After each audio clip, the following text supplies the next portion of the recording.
Sa number 3, may dugang nga kaso sang ASF na record sa slaughterhouse sang Bacolod. Nagapabilin pa sa red alert status ang Bacolod City Veterinary Office para sa hugot nga pagbantay sa mga kaso sang African swine fever sa syudad.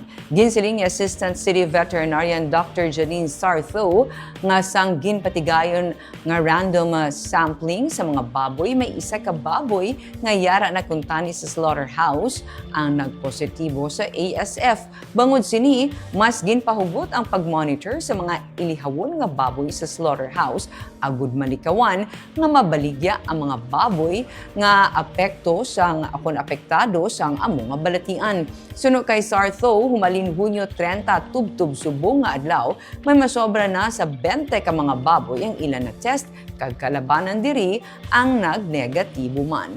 Una na nga ginsiling sa CVO nga may duha ka baboy sa alihis kag duha man sa takuling ang nagpositibo sa ASF.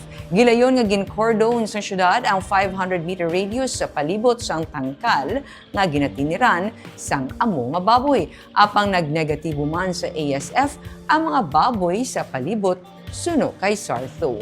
Ginahatagan sa karon sa dako nga pagtamod ang pagpatigay sa random testing sa mga barangay nga may reported hog deaths. Ginako man ni Sartho nga may kabudlayan sila sa pagtest sa mga backyard hog racers bangod nagapamalibad ang mga ini nga magkooperar. Samtang wala pa sa gihapon mapatuman ang border control sa mga entry points sang syudad.